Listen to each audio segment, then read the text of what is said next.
vamos dar sequência à nossa atividade e tanto hoje quanto amanhã nós faremos estudos de caso. Então, qual é a nossa ideia em termos didáticos, metodológicos? Né? Que nós possamos já aplicar um pouco do que nós discutimos nos 3 primeiros dias, com 2 casos que são de interesse, que mostram a importância do processo legislativo, como ele funciona e como nós podemos atuar nele. E antes de começar propriamente com o estudo de caso, eu queria fazer um comentário a mais para vocês sobre as MPs. Então, eu vou colocar aqui no chat, vocês podem acessar agora ou mais tarde, porque lembrem que ontem eu calculei por alto para vocês que já estaríamos chegando perto de 800 MPs, e, na verdade, no Brasil as coisas sempre são piores, né, do que nós imaginamos. E nós já ultrapassamos o número de 1.000 MPs desde 2001. E o governo Bolsonaro, como se pode imaginar, ele tem tido uma média acima dos últimos governos na edição de MPs. Então, isso mostra para vocês como é um instrumento legislativo muito utilizado no Brasil e que nós devemos prestar muita atenção, porque algumas vezes mudanças significativas vêm para o nosso ordenamento jurídico por meio de MPs, como o caso que nós hoje vamos discutir. Mas nessa matéria do site Poder 360, tem alguns dados que eu gostaria de destacar para vocês. Depois vocês deem uma olhada, a matéria é um pouco longa até, mas quem já tiver acessado já estiver acessando, pode ver alguns itens que eu vou destacar. Né? Então, só no ano passado, em 2020, o presidente da República editou 101 medidas provisórias. Foi o maior número de MPs no último ano, desde que foi alterada a Constituição pela emenda constitucional número 32. A matéria comenta que a própria pandemia da Covid tornou necessária também a utilização desse tipo de medida, tendo em vista a sua entrada imediatamente em vigor, mas, ao mesmo tempo, para vocês verem como há resistência do Congresso Nacional a esse uso demasiado de medidas provisórias, nós tivemos também um número alto de medidas provisórias que ou foram rejeitadas ou acabaram perdendo a sua eficácia. Então, vejam que perder o prazo de validade, né, dessas medidas provisórias, 17 delas, ou seja, quase 20% das MPs que foram editadas, o Congresso não chegou a votar no prazo constitucionalmente determinado, portanto, elas perderam a sua eficácia. E a matéria diz que já na passagem de 2019 para 2020, outras 10 MPs também perderam a sua eficácia porque não foram votadas pelo Congresso. E, além disso, vocês têm também aqui alguns exemplos de MPs que foram rejeitadas, ou seja, quando o Congresso votou e rejeitou a medida provisória, e também o caso de medidas provisórias que foram devolvidas. Né? Então, vocês vão ver, já viram agora, né, um exemplo de MP devolvida em 2019, que é a 886, mas isto também ocorreu em outros casos. Mais recentemente, lembrávamos ontem, com a medida provisória que alterou o Marco Civil da Internet. No ano passado, uma das MPs que foi devolvida tentava modificar as regras para a eleição de reitores nas universidades públicas, nas universidades federais, nos institutos. Isso também foi devolvido pelo Congresso Nacional, tendo em vista a sua evidente inconstitucionalidade. E essa matéria também mostra para vocês qual é o tipo de assunto que, em geral, as MPs tratam, e aí vocês verão que boa parte dela diz respeito às questões tributárias e financeiras. Então, o tema de abertura de créditos, que é uma norma específica que, como vocês têm no nosso texto básico, pode ser regulada por medida provisória, tem sido um dos principais temas objeto de medidas provisórias, e aqui, sem dúvida, também decorrente das necessidades de financiamento das políticas públicas na pandemia. Então, deem uma olhada depois, né, para que vocês tenham um pouco mais de informação. É uma matéria jornalística, mas muito bem feita, baseada em dados oficiais do Congresso Nacional, e creio que ela pode ser útil para vocês compreenderem um pouco mais como funcionam as medidas provisórias no nosso sistema constitucional. Bom, não sei se algum de vocês, antes da gente entrar no estudo de caso, alguma de vocês, teria alguma pergunta sobre o que nós falamos ontem ou nos dias anteriores da nossa disciplina, que vocês quisessem esclarecer antes de nós começarmos a falar do caso de hoje, ou se vocês preferem já ir direto para essa análise. Me digam aí se alguém quer fazer uso da palavra nesse momento inicial.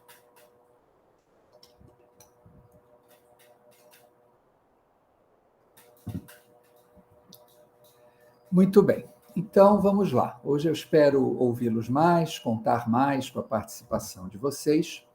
Então, o nosso caso aqui é a história que envolve a medida provisória 886, editada no ano de 2019. Pedi para vocês lerem o texto dessa medida provisória, 2 votos do Supremo Tribunal Federal, na DIN que questionou sua constitucionalidade, e também o breve ato declaratório que foi produzido pelo Congresso Nacional. Então, olha só, imaginem assim, um dia você está lá na sua comunidade, recebe uma ligação. Égua, mano, foi editada uma medida provisória ontem, isso é interesse nosso, ela já está em vigor e pode nos prejudicar. Qual é a primeira coisa, né, que, como advogados, como juristas, vocês devem buscar? Em primeiro lugar, você deve ir atrás do artigo 62, parágrafo 1º, sobre os limites substantivos das medidas provisórias. Então, quando nós estamos diante de uma medida provisória, a primeira coisa que nós temos que ver é se, por acaso, eventualmente, ela veio a regular matéria que no artigo 62 da nossa Constituição é vedada a esse instrumento legislativo. Então, eu perguntaria a vocês, da leitura que vocês fizeram sobre a medida provisória do artigo 886, vocês identificaram algum limite substantivo que foi desrespeitado pela medida provisória? Ou este problema não existe na medida provisória 886? Quem gostaria de nos dar uma resposta, uma primeira aproximação aqui do nosso tema?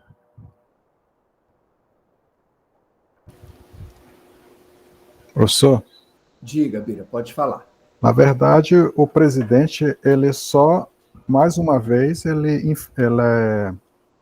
tentou pela segunda vez, né, não se conteve pela primeira medida provisória, pegou e tentou reenviar para tentar ver se passava pela segunda vez, uma vez que já tinha sido alertado, e ele não foi aprovado, pelo menos naquele quesito onde ele queria passar demarcação de terras para o INCRA, e não foi possível, né, para o Instituto de Terra não foi possível, e ele tentou enviar pela segunda vez através da medida. Então, eu só estou procurando aqui a minha observação que eu fiz aqui, mas ele infringiu aí o artigo 62 do parágrafo 10 de novo, né? Isso, ótimo, Bira. Você já antecipou, nós vamos já chegar aí, vendo inclusive como o Supremo Tribunal Federal tratou dessa matéria, mas eu estou querendo ir passo a passo, um pouco para vocês pensarem diante de uma outra medida provisória no futuro,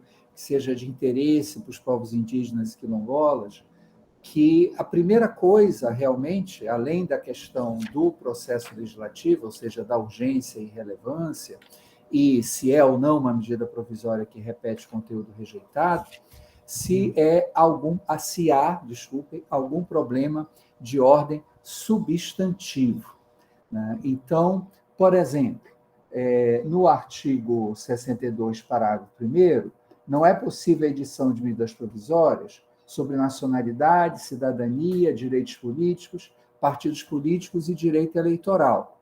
Essa medida provisória não trata dessas matérias. Tampouco a medida provisória trata de direito penal penal e processual civil. Também não diz respeito à organização do Poder Judiciário e do Ministério Público. Então, essa parte dos limites substantivos realmente não parece ser um problema da medida provisória. Então, numa primeira leitura da medida provisória 886, nós não identificamos nenhum dos dispositivos do parágrafo 1º do artigo 62 sendo violado. Significa que a medida provisória está de acordo com a Constituição? Não necessariamente. Então, eu estou apenas mostrando para vocês uma certa ordem, né, de análise da constitucionalidade de medidas provisórias e que, mesmo que essas várias matérias que não podem ser reguladas por medidas provisórias não tenham sido tratadas na medida, nós podemos ter vários outros problemas, várias outras formas inconstitucionais de edição dessa medida. Então, essa primeira, do parágrafo 1º do artigo 62, não parece estar aqui em tela. Não sei se alguém de vocês, alguma de vocês, lendo a medida provisória e esses dispositivos, tem algum contra-argumento.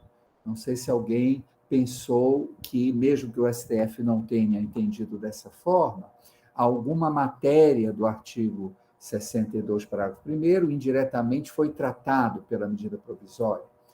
Será que alguma de vocês tem esse argumento ou a gente entende que realmente aqui não daria para questionar com base nisso? Professor? Diga, Dima.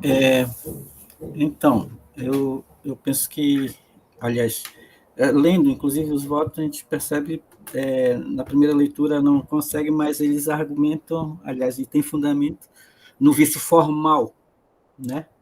O vício formal primeiro, aí depois começa a analisar as matérias, né? Que, inclusive, na sequência do voto, a gente consegue ir visualizando essa sequência na fundamentação dos dois votos. Uhum. Então, o Dimas está lembrando que, além do vício formal, depois, no voto do Fachin, por isso que eu pedi para vocês lerem também o voto do Fachin, aparece um vício material. Só que esse vício material não está no parágrafo 1º do artigo 62. Então, mesmo que, estou antecipando, isso eu iria deixar para o fim, mas como já apareceu na manifestação do Dimas, depois a gente aprofunda, mas mesmo que a medida provisória não viole o parágrafo 1º do artigo 62, ela pode sim violar outros dispositivos constitucionais, e daqui a pouco, quando a gente chegar no voto do Fachin, nós vamos encontrar um exemplo disso. Alguém mais gostaria de fazer uma observação nesse primeiro momento, especialmente em relação ao elenco de matérias vedadas à medida provisória do parágrafo 1º do artigo 62?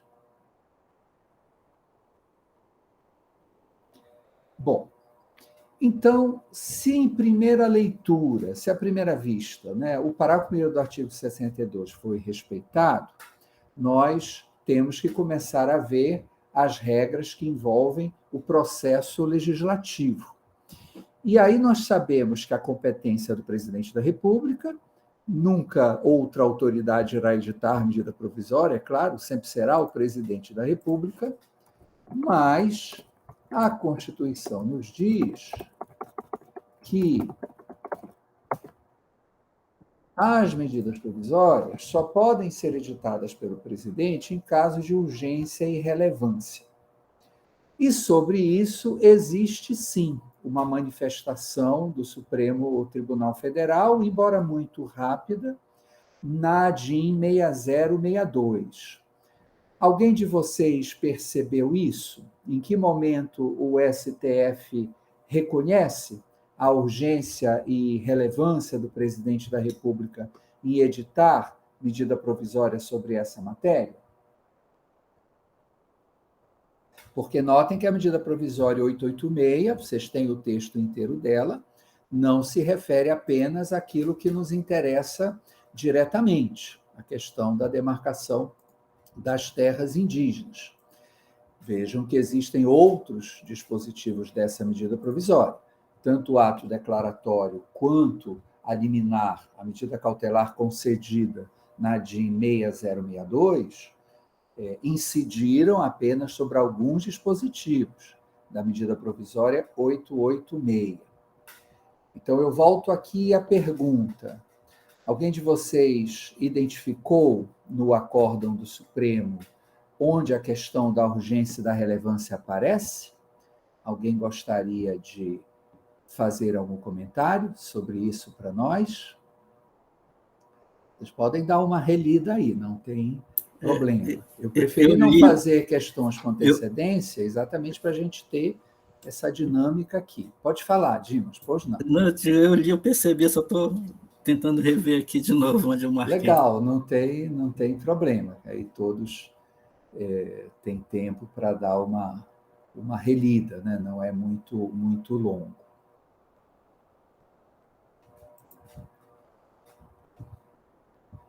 Porque uma coisa vocês devem saber, sempre que alguém ingressa com uma DIN contra a medida provisória, em geral, o autor da ação vai questionar a urgência e relevância.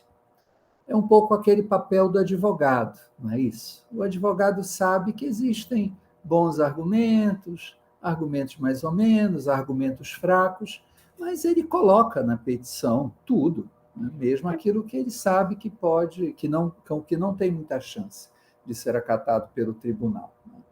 Então, quando você vai ver a petição inicial de uma DIN contra a medida provisória, em geral, o autor vai dizer, olha, não é urgente, não é relevante. Mas, e isso talvez vocês já tenham visto também com o Breno, né? Mas eu falei ontem aqui, o STF tem o entendimento de que é discricionário, de que cabe ao presidente da República essa análise da urgência e da relevância. E como o STF tem essa jurisprudência muito consolidada, será difícil que o STF, numa DIN, conceda cautelar, suspenda uma medida provisória, porque considera que não há o atendimento dos critérios de urgência e relevância. E isso aparece também nesta ADIM. Portanto, não foi por ausência de relevância e urgência que a MP 886 foi suspensa. Alguém identificou isso? Alguém pode mostrar para toda a turma onde isso apareceu no voto do Barroso?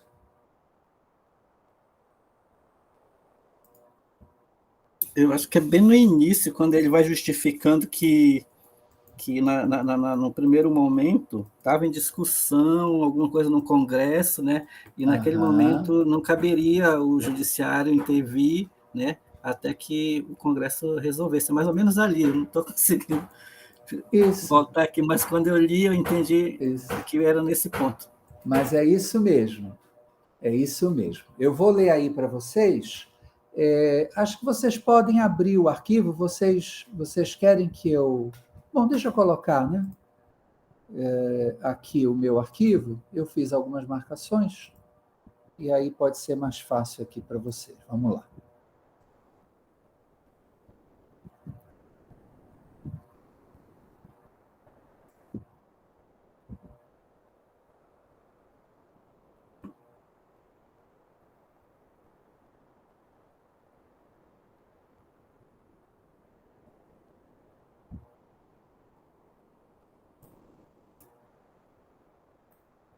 Acho que aí eu tenho que reduzir... Ah, não, deu, pelo menos aqui está aparecendo certinho para mim. Como é que está para vocês? Ou não está aparecendo nada? Está aparecendo, sim. Fica engraçado, para mim não está aparecendo aqui, mas acho que eu fiz alguma coisa errada. Bom, vocês estão vendo o PDF, né? Sim, estão vendo? Sim, Está jóia, pronto. E vocês podem ver aí também a página 13, tá? Vocês podem ver direto no computador ou no celular de vocês, página 13. A cautelar foi indeferida, entre outros fundamentos, porque a reestruturação de órgãos da Presidência da República inseria-se da competência discricionária do chefe do Executivo, bem como porque a medida provisória estava sob apreciação do Congresso Nacional. Então, na verdade, isso aqui dizia respeito à primeira ação que foi apresentada contra a MP 870. Vocês sabem que a história da MP 886, na verdade, começa com a MP 870, daqui a pouco a gente vai falar dela, mas vejam que aqui, já quando o Supremo discutiu o pedido de suspensão da cautelar, pedido de suspensão cautelar da MP 870, ele recusou esse pedido, entre outros argumentos, com base na discricionariedade da Presidência da República. Então, a reestruturação dos órgãos compete ao presidente da República e, portanto, compete a ele decidir também discricionariamente sobre a urgência e relevância dessa reestruturação. E, nesse caso, diga-se de passagem, é até justificado, tá, gente? Sempre quando um presidente começa o seu mandato, mesmo que tenha sido reeleito, como Fernando Henrique, Lula e Dilma foram, em geral, ele promove uma reestruturação na administração superior. Muito dificilmente, isso é uma característica até do presidencialismo brasileiro, muito dificilmente a mesma estrutura de ministérios permanece de um mandato para outro. Até mesmo durante o mesmo mandato, nós sabemos que há alterações na estrutura ministerial, em geral, para aumentar o número de ministérios, para criar novas pastas. Então, aqui, o presidente da República, que toma posse no dia 1º de janeiro, não pode realmente esperar o projeto de lei que seja votado pelo Congresso para dar posse aos seus ministros e começar a governar. Então, realmente é comum que o presidente da República edite uma medida provisória assim que ele toma posse, logo no dia 1º, promovendo essa reestruturação da administração pública federal, especialmente no que diz respeito ao primeiro escalão, especialmente no que diz respeito à estrutura ministerial. Mas nem sempre isso é tão evidente. Muitas vezes questiona-se, inclusive judicialmente, a urgência e relevância da medida provisória, mas com pouco êxito. Tá? Então, esse é um argumento que, eventualmente, vocês podem apresentar numa ação judicial, mas vocês estão tendo aqui um pequeno exemplo de como a jurisprudência do STF considera que isso é competência discricionária, e, portanto, a urgência e relevância cabe ao presidente da República julgar, e não ao Poder Judiciário. Tudo bem até aqui? Então, vejam que nós estamos indo passo a passo, né? Nós eliminamos os eventuais questionamentos da medida provisória com base no parágrafo 1º do artigo 62, eliminamos também o raro, em termos de êxito, questionamento sobre a sua urgência e relevância, e agora a gente pode entrar mais nas questões que envolvem o processo legislativo, o nosso tema. E aí eu pediria para um de vocês, ou uma de vocês, contar um pouquinho dessa história, porque como nós acabamos de falar aqui, a história da medida provisória 886 começa, na verdade, com a medida provisória 870, de 1º de janeiro de 2019, que promoveu essa grande reestruturação na Presidência da República, no Executivo Federal. Quem poderia nos contar essa história? O que tinha na medida provisória 870? O que o Congresso tirou? E por que o presidente da República depois editou a medida provisória 886? Qual era o centro da discussão aqui? Quem pode resumir essa história para nós, por favor?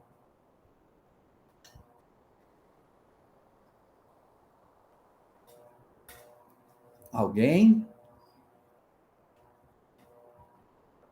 Olha, eu já ouvi a voz do Bira, já ouvi a voz do Dimas. Eu queria ouvir as outras vozes. Queria ouvir a Casey, a Madalisa, o Raimundo. Já ouvi a voz da Mônica também, mas não ouvi a voz de outras alunas que estão aqui. Será que vocês não vão me dar esse prazer, gente?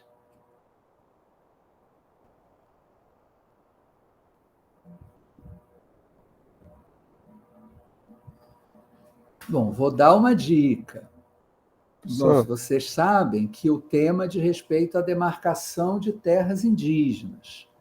Questão quilombola, daqui a pouco eu quero até fazer uma pergunta a vocês sobre isso, tá? Que eu realmente não sei. Mas a questão de respeito à demarcação de terras indígenas. Diga, Bira, o que você gostaria não, de só trazer para para falar, nós? se algum companheiro quer pegar, praticamente está no resumo do relatório inicial, quando eles começam a debater, que os partidos tal entraram, acho que está por ali. Mas só Isso. voltando aqui, professor, O que eu fiquei. relatório sempre nos apresenta, né? O O relatório relatório ele da traz o ação. resumo, porque ele Isso, vai justificar o presidente do STF, por que tal, de onde começou, por que se deu essa isso. situação toda. No Mas caso só aqui, o que, relator, né? O ministro isso, Barroso era o relator, não é ainda presidente. sim, Será o professor, próximo, né? mas só para depois o senhor me responder, porque o senhor fez uma pergunta, eu passei por onde o senhor frisou aqui, e não tive esse Sim, entendimento. Na verdade, eu estava esperando que o STF fosse combater ou fosse dizer que realmente não se fazia necessário, uma vez que não era urgente, mas aí, na verdade, o senhor acabou esclarecendo que, na verdade, ele não entra nessa seara, uma vez que ele só esclarece que isso é competência discricionária do presidente, só isso, né? isso, Ele exatamente. não vai para o embate dizendo que a proposta do Não, presidente não é exato. necessário, não é urgente, ele não Uhum, fala isso. isso. Ah, tá, só Muito isso, só bem, esse Bira. É isso entendimento que eu mesmo que eu queria quis ter. destacar. Até por Tá? isso, gente, não é à toa que talvez vocês não tenham encontrado isso que está aparecendo aí para vocês, que eu destaquei, porque é muito curto, tá? Mas isso mostra para vocês como é uma jurisprudência consolidada do Supremo. Então, isso que o Bira acabou de dizer, o STF não entra nessa discussão. A gente pode até, em várias medidas provisórias, ter a expectativa. Por exemplo, o governo, desde 2019, tentou, por medida provisória, alterar a legislação trabalhista. Vem tentando, né? Algumas vezes com êxito, outras vezes não. Recentemente, a coisa de menos de 2 meses atrás, isso aconteceu em agosto, nós tivemos a situação do chamado contrato verde-amarelo, né, uma forma de contratação que iria retirar boa parte dos direitos dos trabalhadores, e essa medida provisória foi aprovada pela Câmara e seria muito negativa, né, mas acabou sendo rejeitada pelo Senado. Foi também um dos raros exemplos em que o Senado não apenas modificou as normas de uma medida provisória já aprovada pela Câmara, como ele rejeitou integralmente, derrubou, inclusive com votos de partidos de centro-direita, para ver como era muito atentatória, né, aos direitos dos trabalhadores e trabalhadoras a criação dessa nova modalidade de contrato, chamado contrato carteira verde-amarela, algo assim. Então, nós temos essas situações em que nós podemos questionar a urgência e relevância. Qual era a urgência e relevância de criar, né, essa nova forma de contrato trabalhista limitando direitos? Isso é matéria de projeto de lei, né? Mas, quando nós vamos para o judiciário, dificilmente nós conseguimos ter êxito nesse argumento. Então, mesmo que brevemente, eu quis ressaltar isso para vocês, né? Será que era tão urgente? Será que tinha que ser tratado por medida provisória? Qual era o ministério competente para a demarcação de terras indígenas? Isso é algo que nós devemos pensar. Por que isso não podia ser editado por um projeto de lei? Por que não deixar ao projeto legislativo ordinário discutir com a participação da sociedade, dos interessados, evidentemente dos próprios povos indígenas, qual é a melhor localização administrativa do processo de demarcação, onde é que a FUNAI finalmente deve ficar, né? Mas isso foi considerado relevante e urgente no momento que o Bolsonaro assumiu. Ele quis promover essa mudança e o STF, nesse aspecto, como o Bira acabou de lembrar, não se envolve, né? Não se envolve, não discute se isso está correto ou não. Mas vamos voltar aqui para a nossa história, né? Insisto na pergunta, espero que alguém possa nos trazer a resposta. Que relação tem entre a MP 870 e a 886? E aí, se vocês quiserem, diga, Dimas. O quadradinho aí diz tudo. Tem uma Exatamente. sequência aí que a historinha vai... Isso. Não, são coisas que... Professor, Por não, Mônica, pode falar. Como é que... Pode falar, estou lhe ouvindo. eu acho que o grande objeto é a questão da competência, né, de quem estaria a competência na regularização das terras indígenas, que ambas apresentam, né? Mas o foco mesmo da cautelar foi a questão formal de que foi reeditado na mesma sessão a MP, só mudando alguns aspectos, né? Foi aquilo que a gente até conversou na aula, né? Exatamente. O que mostra para vocês, Mônica e demais colegas, é algo muito importante. Veja que eu acabei de mencionar que o Bolsonaro, só no ano passado, editou mais de 100 medidas provisórias. Então, se nós não estivermos atentos, este tipo de situação pode ocorrer outras vezes.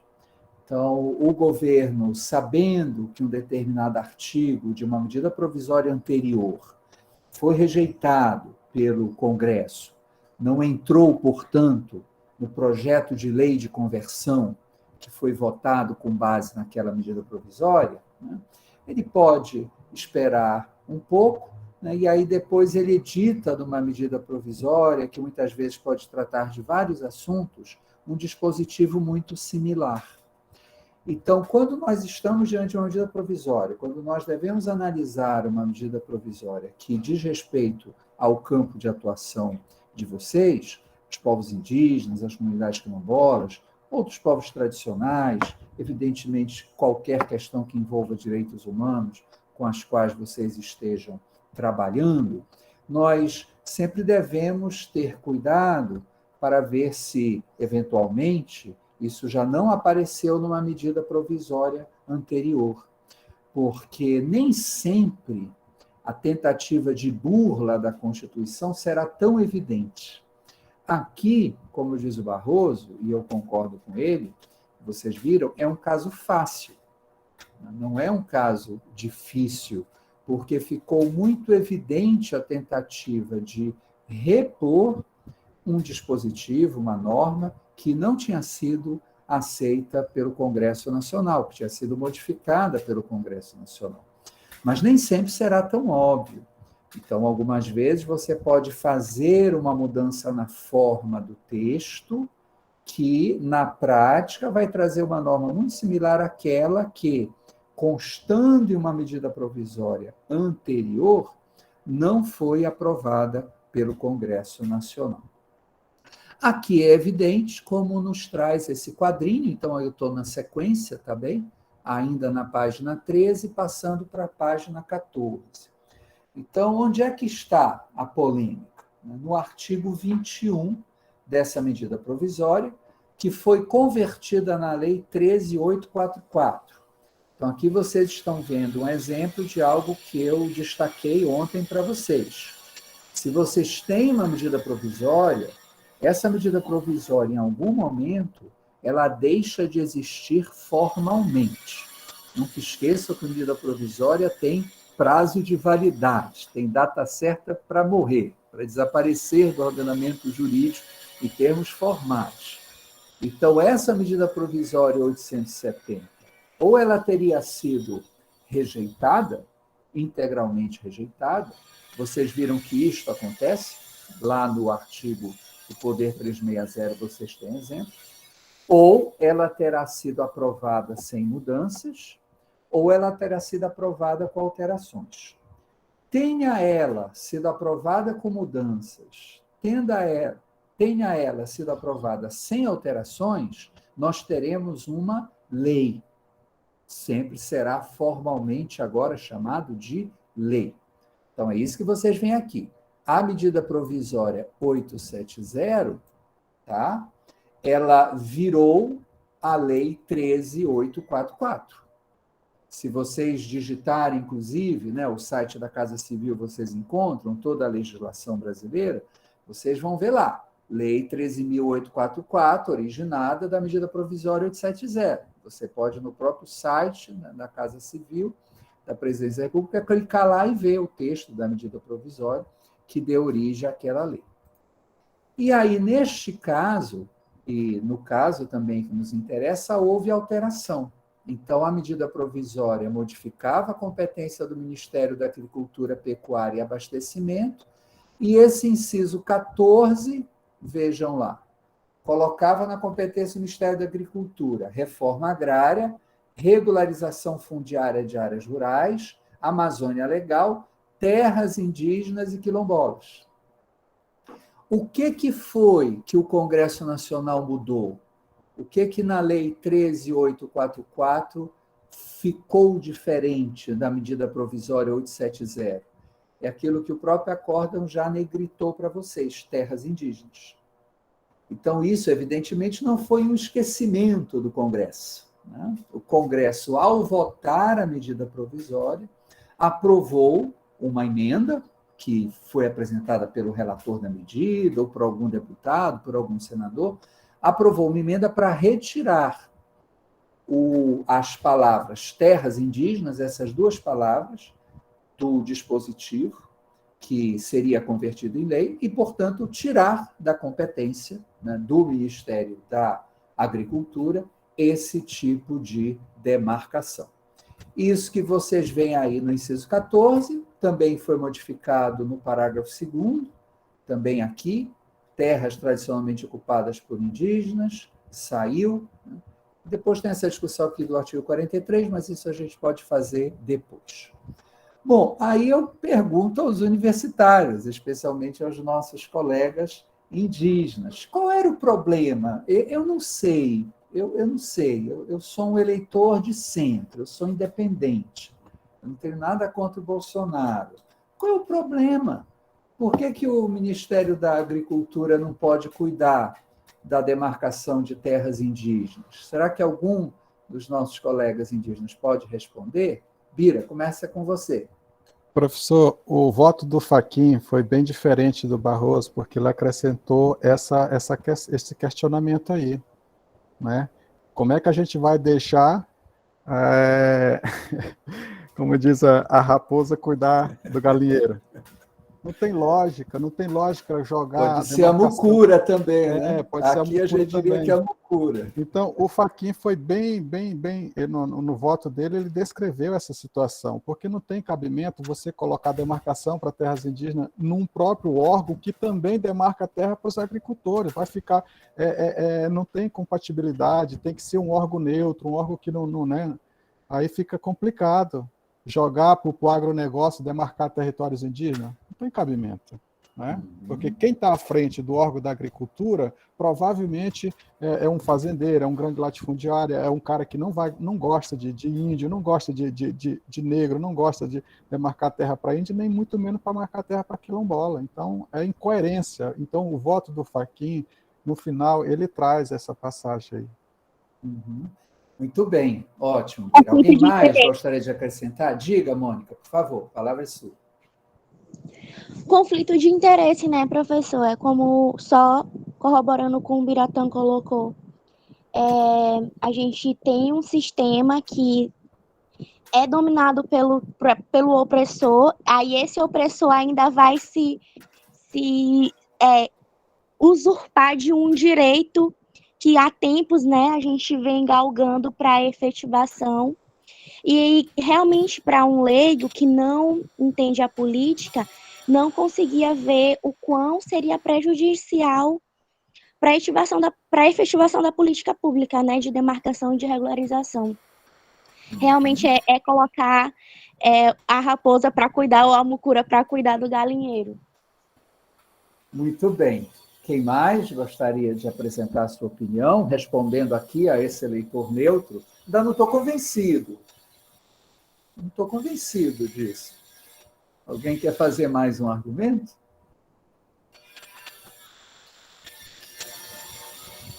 Bom, agora olha só. Por não, Dimas, pode falar. Você pode reiterar a pergunta aí para, de repente, sair uma inspiração.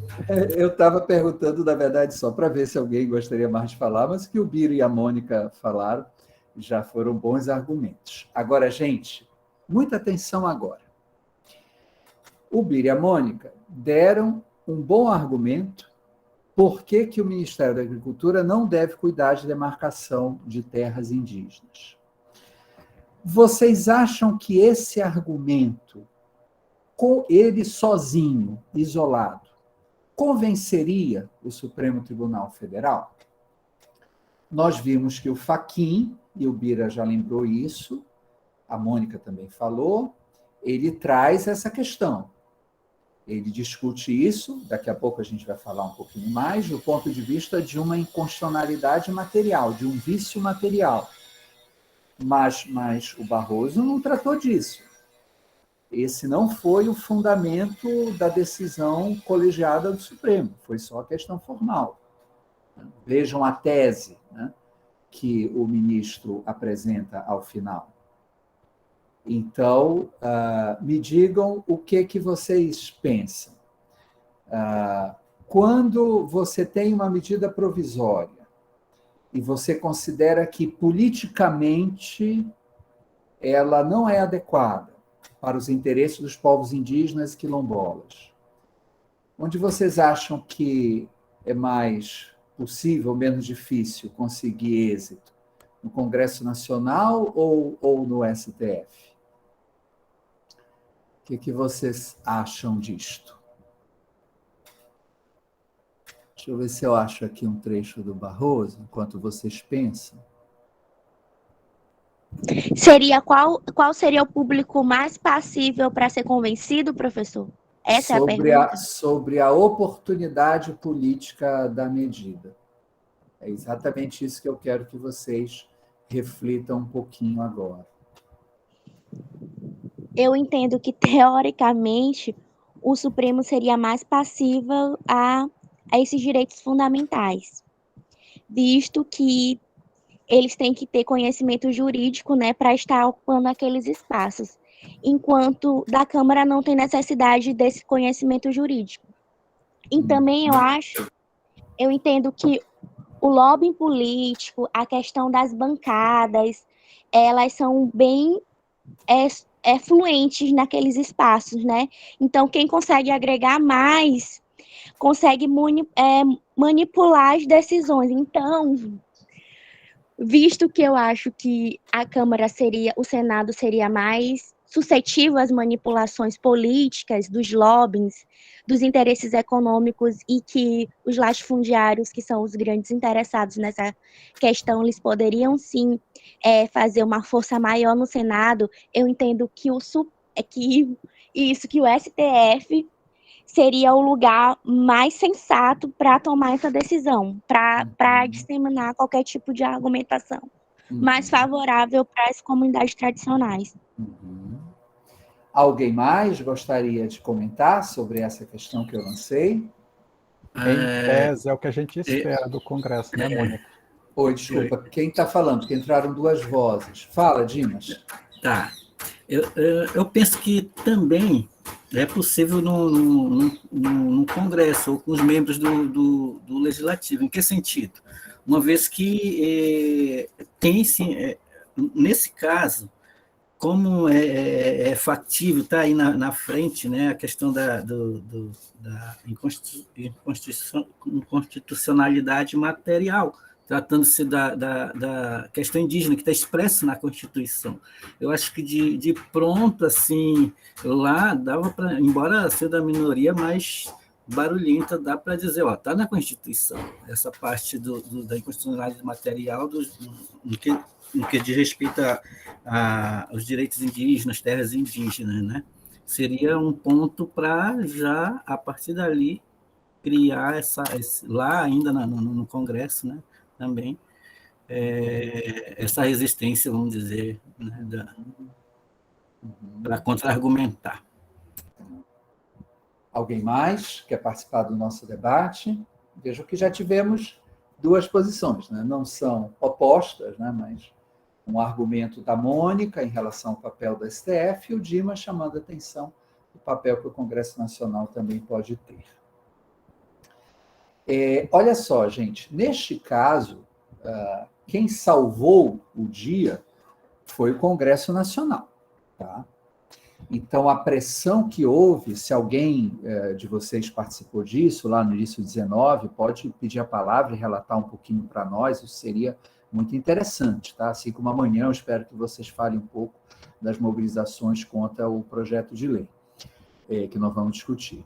Mas eu lembro, né, acompanho essas questões, é claro, houve, né, uma mobilização com muito espaço da mídia, com os argumentos que vocês viram, especialmente no voto do Fachin, né, sobre a inconveniência, né, o prejuízo, melhor dizendo, que poderia haver para os povos indígenas se a competência passasse para o Ministério da Agricultura, mas quem aceitou esse argumento e mudou a medida provisória foi o Congresso Nacional.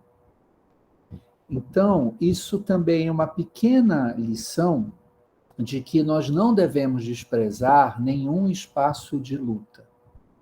Nós sabemos que o Congresso Nacional é muito conservador, talvez, né, guardadas as proporções de um órgão composto por mais de 600 pessoas, quase 600 pessoas, ou mais, não, quase, um pouquinho mais, e o Supremo, que são 11, né? Guardadas as devidas proporções, o atual Congresso Nacional, acho que é mais conservador do que o STF, portanto, tem menos atenção aos direitos fundamentais, especialmente de grupos vulnerabilizados, mas o Congresso Nacional continua sendo um espaço de luta. Então, tudo que nós falamos aqui sobre o processo legislativo é também para que vocês encontrem, percebam esses espaços. Então, aqui nesse exemplo, estamos falando da primeira medida provisória, tá? Estamos lá no início da história, em 2019, a pressão social sobre o Congresso Nacional teve êxito. Ela conseguiu manter, né, no Ministério da Justiça, a FUNAI, e, portanto, a competência para a demarcação de terras indígenas. E aí notem uma coisa, vejam essa parte aqui, que é a página 7, tá? Eu mudei aqui, vocês ainda estão vendo o PDF? Às vezes, quando eu mexo, sai da tela. Vocês estão vendo a página 7, que eu destaquei aqui? Tá. Olha só esse trecho do voto do Barroso. Ele está aqui até a apresentação oral do voto, tá? Mas isso é como se fosse o relatório, né? Olha o que ele diz aqui. Quando ele negou a cautelar contra a medida provisória de 70, lá em janeiro de 2019, ele diz que entendeu que a simples transferência de um órgão para outro, por si só, não deveria gerar a presunção de que o novo órgão descumpriria o mandamento constitucional. Então, o argumento que o Bira e a Mônica apresentaram há pouco, pelo menos no juízo da cautelar contra a MP 870, antes do Congresso Nacional ter retirado as demarcações de terras indígenas do Ministério da Agricultura, o ministro do STF não considerou esse argumento, tá, gente? Não considerou o argumento de uma eventual inconstitucionalidade material. Será que, se o Congresso tivesse mantido a previsão de demarcação de terras indígenas no Ministério da Agricultura, a visão do ministro Barroso seria diferente? É uma coisa que eu coloco para vocês pensarem. Não, pastor, não. O não ministro sei. Barroso disse, olha, o fato de passar para o Ministério da Agricultura, em princípio, não diz nada. Isso é uma presunção que não está, para mim, suficiente para eu editar uma medida judicial. E aí pensem, imaginem, estamos fazendo aqui o argumento contrafactual, tá? Eu estou dizendo do que não aconteceu, mas isso muitas vezes é necessário para a gente poder avaliar todas as circunstâncias de um caso. Então, imagine, apesar da pressão social, no início de 2019, o Congresso Nacional manteve a demarcação de terras indígenas no Ministério da Agricultura. Eu acho que o Barroso até teria mais argumentos ainda para não considerar materialmente inconstitucional essa mudança, porque ele poderia dizer, olha, o presidente da República acha que não tem problema, e o Congresso Nacional é o exemplo hipotético, é o que nós estamos imaginando. O Congresso Nacional manteve a mudança proposta pelo presidente. Então, por que eu, juiz, vou questionar achando que o Ministério da Agricultura vai descumprir o artigo 231, que o Ministério da Agricultura não vai promover a demarcação de terras indígenas? Então, eu não quero de modo nenhum negar o argumento que, por exemplo, a Mônica colocou aqui. Ao contrário, eu, como professor de Direito Constitucional, também trabalho muito com o controle de constitucionalidade, assim como o Breno, meu colega, e trabalho também com essas teorias, né, que a Mônica mencionou aqui, de que a proteção dos direitos fundamentais deve ser feita pelo Poder Judiciário, que nós precisamos ter um controle judicial de constitucionalidade forte num país como o Brasil para proteger os direitos fundamentais. Eu concordo com isto, e, portanto, com toda a linha que, creio, o Breno apresentou para vocês sobre processo constitucional na semana passada. Mas dando para vocês, oferecendo para vocês processo legislativo, eu tenho que chamar a atenção para o outro lado da moeda. Tanto que amanhã a gente não vai falar nada de justiça constitucional, amanhã a gente vai falar de um projeto de lei, que ainda nem virou lei. E aqui vocês têm mais um pequeno exemplo, tá, gente? Embora tenha o voto do Fachin, que já foi destacado por vocês, e o Fachin tenha enfrentado a questão da inconstitucionalidade material, o relator não enfrentou. Ao contrário, no primeiro julgamento da cautelar, ele lavou as mãos. Olha, tá aí, vocês estão lendo exatamente, e creio que é o mesmo entendimento, né? Muito expresso aqui a opinião que o Barroso está colocando.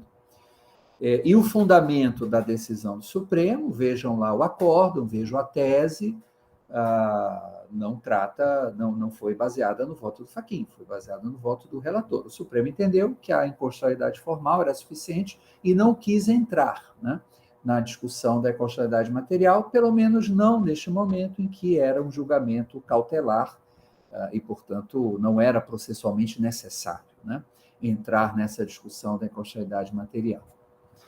Entenderam o meu ponto, gente?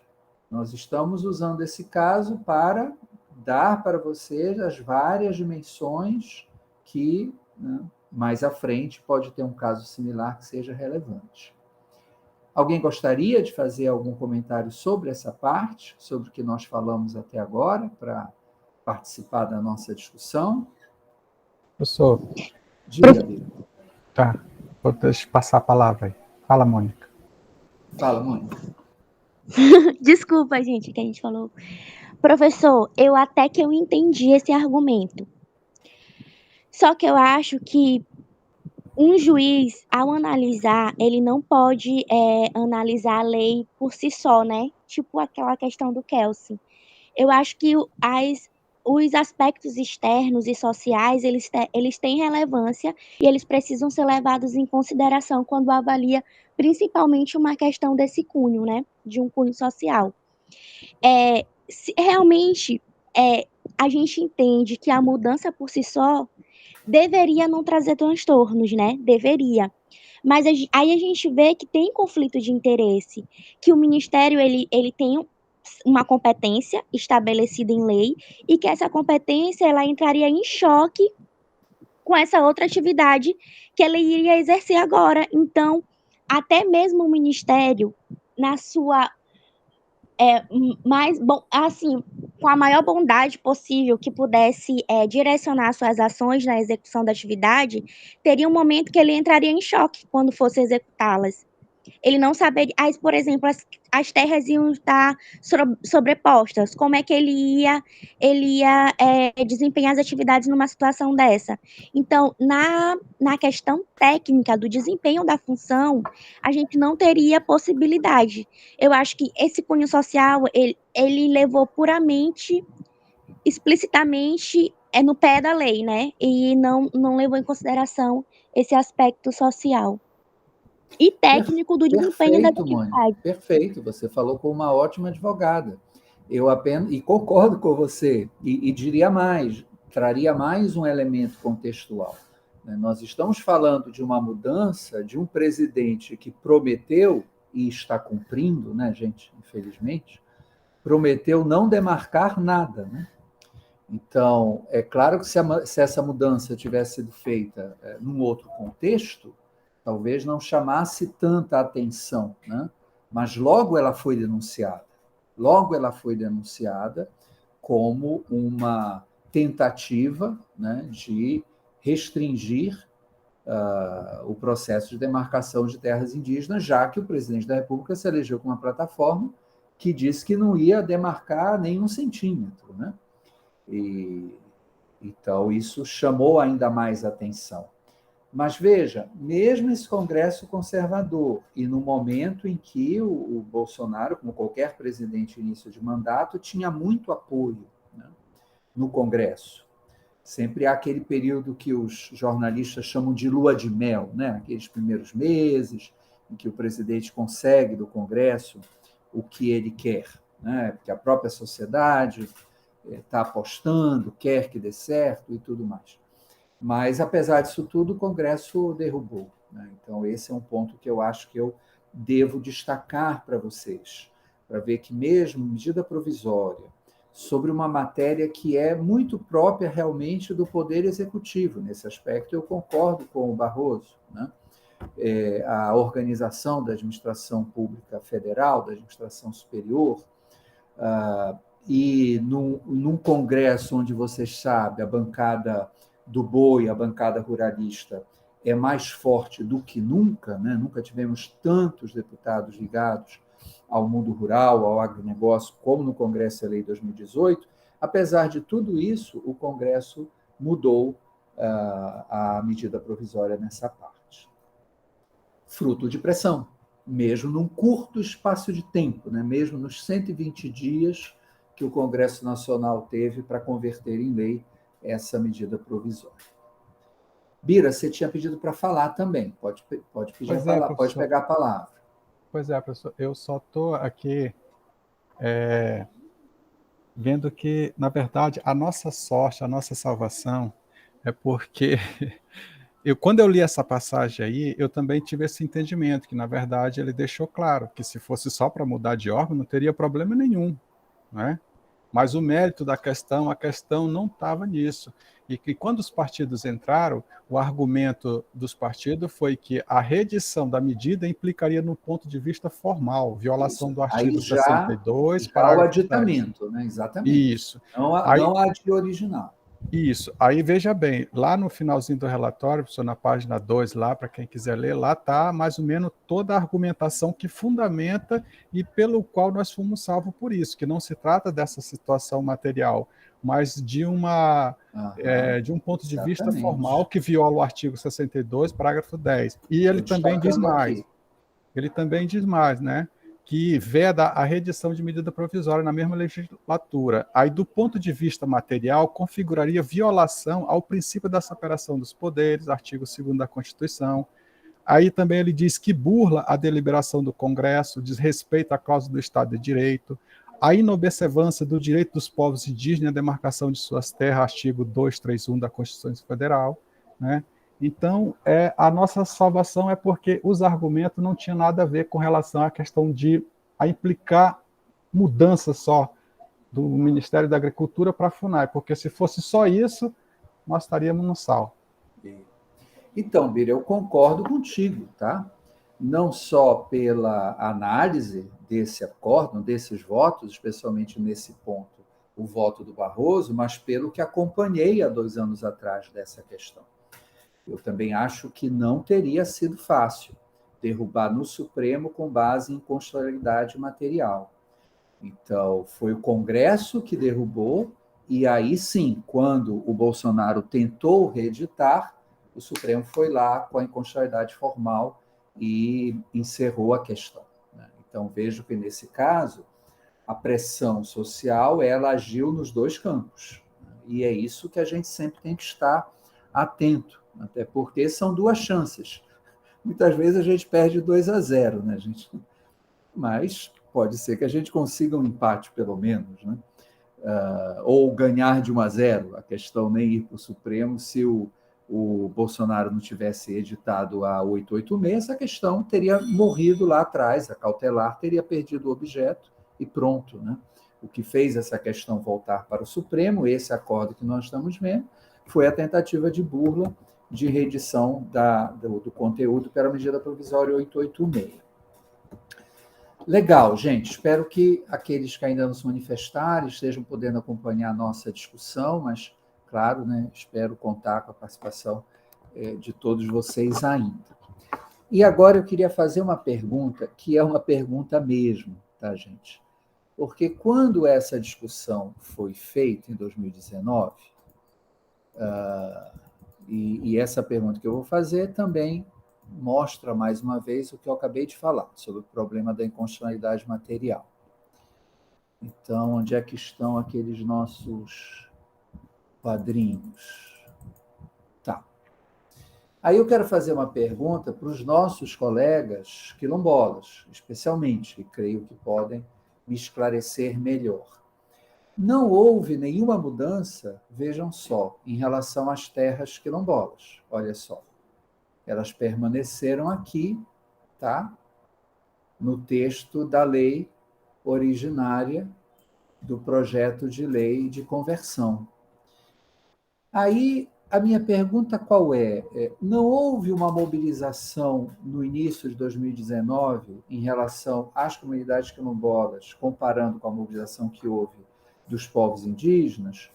Ou, em relação às comunidades quilombolas, não havia diferença de passar ou ser mantido no Ministério da Agricultura? Porque é claro que aqui nós sabemos que tem a diferença da FUNAI, né?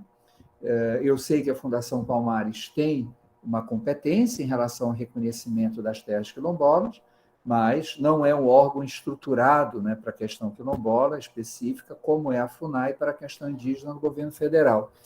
E aí é uma pergunta mesmo, né, que naquela altura também eu não tive oportunidade de saber. Não sei se algum de vocês, especialmente os colegas quilombolas, poderiam dizer, vocês acompanharam isso há 2 anos atrás? Vocês recordam por que não houve pressão, ou se houve pressão, o Congresso Nacional não alterou essa questão?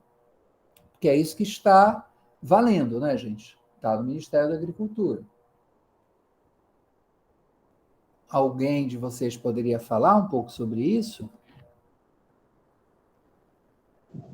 Professor, eu não acompanhei, mas Tá. eu entendo que os prejuízos são os mesmos, que a gente também Aham.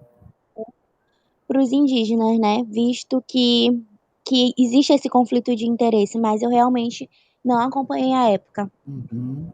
Porque antes era também Ministério da Justiça, certo? A Priscila está falando Era o aqui. INFRA. Ah, estava no INCRA, então aí sim tem uma diferença, porque o INCRA é um órgão ligado ao Ministério da Agricultura, né? Na medida em que não tem mais o Ministério da Reforma Agrária. Tá, não, então me esclareceu. Isso realmente eu não sabia. Então essa competência é do INCRA, sempre foi, né?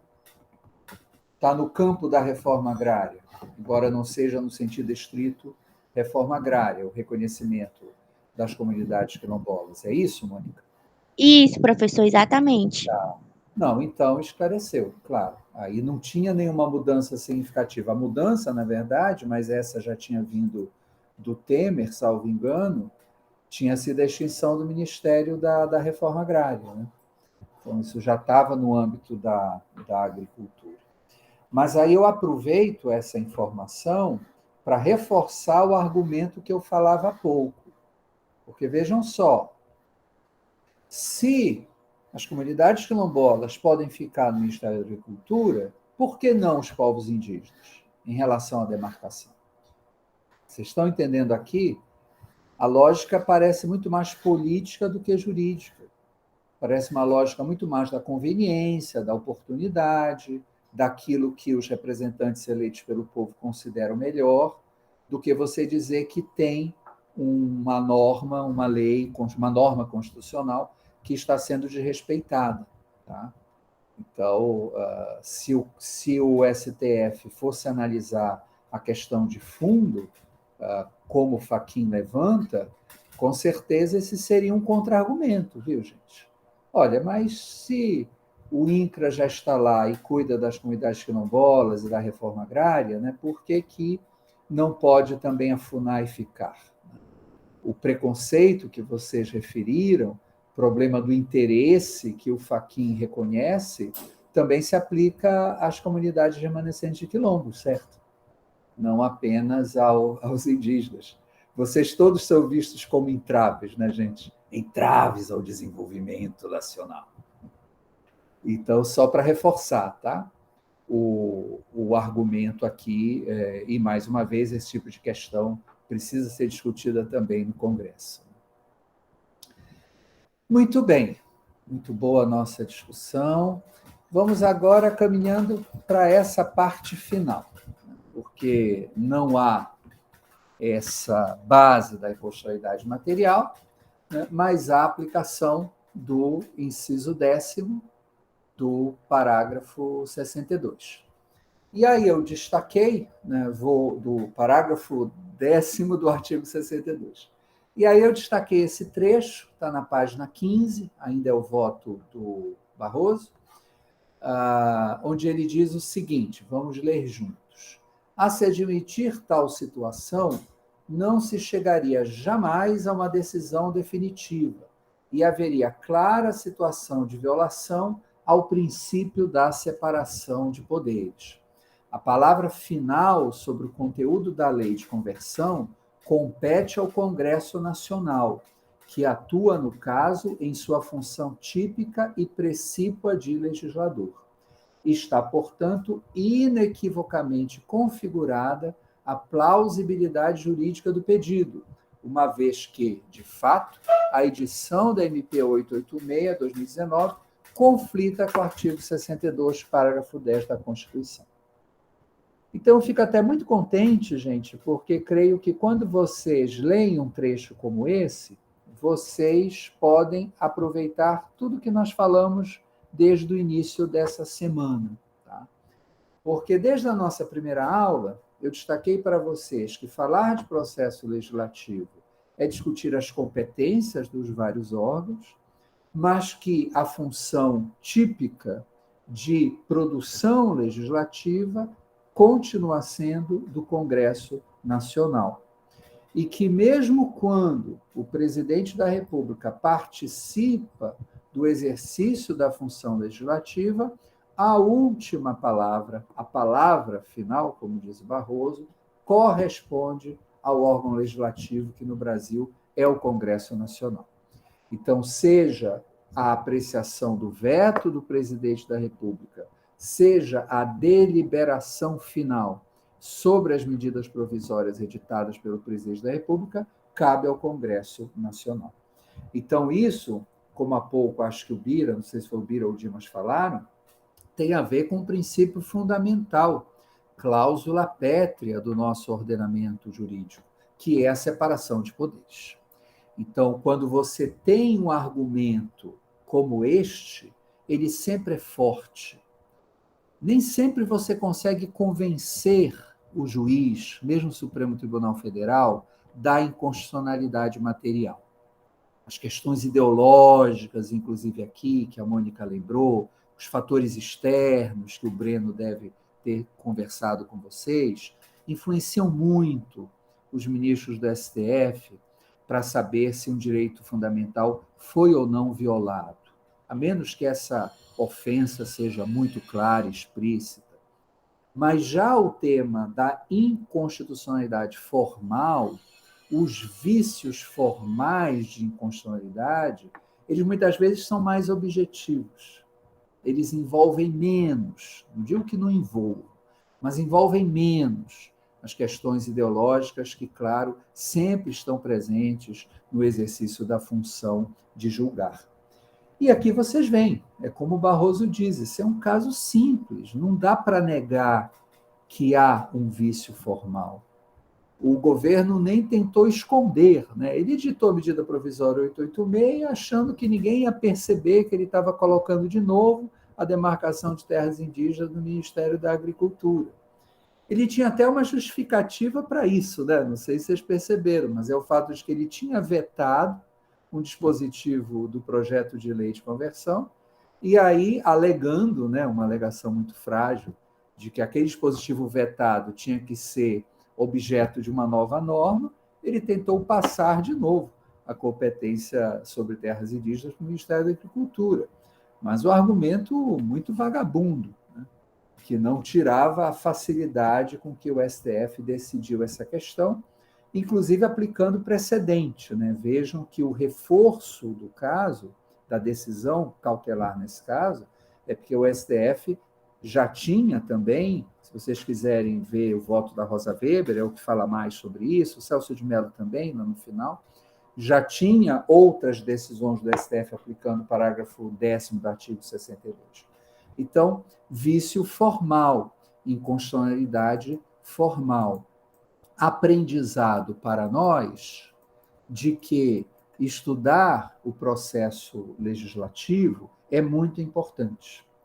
Porque se a gente encontra uma norma, um ato legislativo que desrespeitou alguma regra do processo legislativo, o nosso argumento judicial sempre será reforçado. Ele dependerá menos das concepções que os ministros do STF possam vir a ter sobre os nossos direitos fundamentais. Ele dependerá menos disso porque a ofensa à Constituição, no que se refere à separação de poderes, como neste caso, será muito evidente.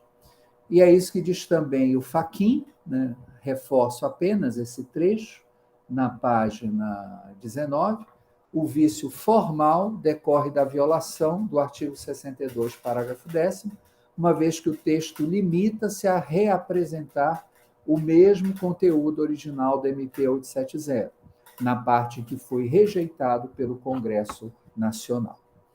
Veja, pode não ser simplesmente repetir, pode ser a mesma norma com outras palavras, aí talvez o argumento tenha que ser um pouco mais cuidadoso, mas nesse caso o reconhecimento foi muito evidente do Supremo.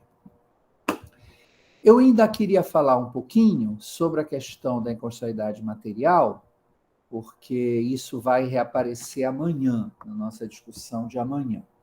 Mas antes, queria saber se sobre o problema da inconstitucionalidade formal vocês têm alguma dúvida, ou se está bem entendido esse caso como um exemplo de desrespeito às regras formais do processo legislativo que leva à inconstitucionalidade de uma medida provisória nesse caso. Professor, para mim está bem clara. Agora, eu acho que é uma característica muito grande de alguns advogados que eles não passam nem um óleo na cara de pau, né, na hora de fazer o pedido. Ele sabe que é um vício formal, que está ali, está evidente, está gritante. Tanto é que o Fachin falou que ele não ia se estender no voto dele, porque era uma coisa que já estava... O próprio voto do Barroso é curto, né? A solução, o Fachin diz, a solução já está pré-pronta no ordenamento, é só isso. Então não vou nem me alongar, vou seguir o relator e fim de papo. Mas veja, Biratã, não discordo de você, mas veja que isso passou, né, por juristas, por operadores do direito, lá na Casa Civil, nos ministérios, né? E talvez, em algum momento, eles acharam que colava, né? E se você for ver os argumentos do advogado-geral da União, você verá, porque ele tem que defender, né, o ato legislativo, você verá que, nesse caso, há argumentos jurídicos, frágeis, mas há. Né? Mas eu estou de acordo com você, né? Era muito difícil defender a medida provisória 886. O Dimas ia falar também, Dimas? Apareceu aqui abrindo? Não, eu havia pensado, quando fiz as leituras, o que o Biratã acabou de levantar, né? Mas aí eu acabei também chegando à conclusão que a gente vê a petulância, a insistência, e tem todo um viés político nesse meio, né? Não é só, não ligam nem para a questão técnica nesse momento, talvez, né? Uhum. Claro, também é evidente que os operadores do direito também cumprem ordens, né? A advocacia pública não é autônoma e acho até que nem deve ser, como o Ministério Público, por exemplo, ou a Defensoria Pública, né? Alguém tem que defender o Estado. Infelizmente, as pessoas que ocupam, né, as posições do Estado muitas vezes não querem cumprir com a Constituição. Alguém mais gostaria de comentar aqui a questão formal? Estou passando para a gente chegar na questão material. Então, olha só, como já foi falado aqui, bem argumentado também por alguns de vocês, se defendesse do Fachin, a cautelar teria sido deferida com 2 fundamentos. Tá? A cautelar teria sido deferida pelo fumus boniuris da inconstitucionalidade formal, mas também da inconstitucionalidade material. E isso aparece já na segunda parte do voto dele, eu estou aqui na página 24, e aí eu quero que vocês não deixem de ler, tá? Esses argumentos. Então, aqui eu destaquei esse trecho. A pacificação social e o fim dos conflitos no campo depende de soluções equânimes, porque quanto maior for o conflito de interesse, maiores são as chances de que sejam produzidos comportamentos conflituosos, né? E aí, mais à frente, ele vai citar não só os dispositivos constitucionais, aí na página 26, sobre os direitos dos povos indígenas, mas ele recorre também, e isso eu não posso deixar de passar para vocês, à Corte Interamericana de Direitos Humanos. Então, notem esse trecho do Fachin já na página 27 e 28 do PDF. Se as referências à imparcialidade e à equidade constantes da declaração, a declaração da ONU dos povos indígenas, não fossem suficientes para reconhecer que se aplicam ao processo de demarcação as mesmas garantias do processo judicial, a própria Corte Interamericana, numa relevante decisão tomada contra o Estado brasileiro, é o caso Chucuru, advertiu que os processos administrativos de demarcação devem cumprir as regras do devido processo legal consagradas nos artigos 8 e 25 da Convenção Americana. E aí o argumento matador, né? Aqui a gente sabe que Fachin vai muito bem, né? No âmbito da competência exclusiva do Poder Executivo para demarcar as terras indígenas, não há como se alocar para o mesmo órgão administrativo, aquilo que a Mônica já lembrou aqui, as competências para regularizar as áreas rurais e demarcar terras indígenas. A especificidade dos direitos dos povos indígenas está a reclamar solução própria, específica e constitucionalmente urgente, ainda que não seja esse o objeto próprio do referendo, reconheça haver também inconstitucionalidade material na norma impugnada. Então, vale ressaltar para vocês, destacar para vocês, né, essa discussão da inconstitucionalidade material, mas essa foi a posição do voto vogal, do voto vista do ministro Edson Fachin. Argumentos que podem ser utilizados, é evidente, mas que não incidem sobre o processo das medidas provisórias, né? Nesse caso aqui, que foi a regra do processo legislativo da medida provisória. Agora, por que destacar? E aí já é a última ou penúltima pergunta de hoje, tá? Quem não falou ainda, se quiser, eu teria muito prazer de ouvir. Por que eu estou destacando para vocês a inconstitucionalidade material que o Fachin observou? O Barroso não se preocupou com isto. Eu quero agora que vocês pensem numa outra coisa, que tem sido feito muitas vezes pelo atual governo. Então, como vocês sabem, tem aí a reportagem para ver os dados, o governo Bolsonaro tem perdido muita coisa em medida provisória. O Congresso tem realmente usado das suas prerrogativas contra o Executivo. E o que o governo faz, tem feito? Quando o Congresso derruba uma medida provisória, ou quando ele modifica muitos aspectos da medida provisória, ou quando a medida provisória perde eficácia, o governo manda um projeto de lei. Até porque ele já está aqui consciente de que o Supremo não vai deixar passar, reeditar uma medida provisória no mesmo ano.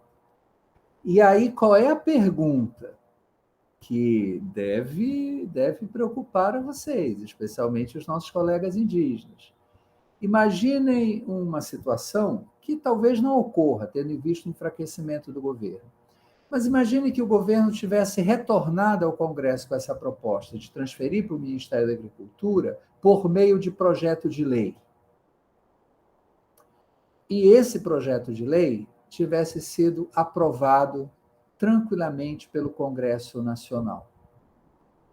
Qual é a consequência disso, gente? Morre o argumento da inconstitucionalidade formal, certo? Vocês percebem essa consequência? O argumento aqui do STF não é que não possa transferir para o Ministério da Agricultura. O argumento é que não podia fazer isso por uma medida provisória, já que a outra foi, esse dispositivo, rejeitado pelo Congresso. Então, vocês estão percebendo como o processo legislativo está sempre andando, né? Os partidos políticos, o presidente da República, têm muitos meios de fazer valer a sua vontade. Não conseguiu por medida provisória, apresenta projeto de lei.